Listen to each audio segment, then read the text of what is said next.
try to avoid shopping for plants around the May long weekend. It's a blood sport and not exactly suitable for a pandemic. And there's so many plants you can plant before that when the crowds aren't around. But the impatient is one of those plants that I wouldn't risk before the May long weekend. Get a distance here so you can see how big that is.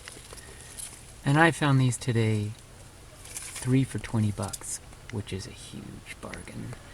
Usually they're smaller than this and they're $10 or $12. And the reason they're so expensive is because over the summer they will become 30 inches in diameter each. And they'll keep growing and blooming all the way until November when they die.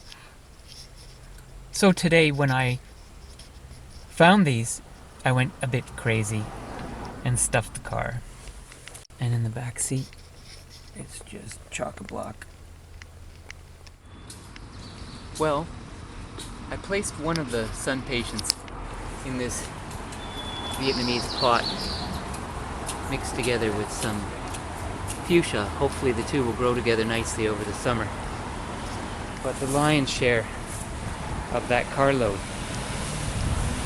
is over here in this round planter. You can see they're interspersed with red geraniums, classic red geraniums with exotic Sun-Patiens, which will hopefully become so big over the summer that people will get married in front of this bed in August. Okay, until next time.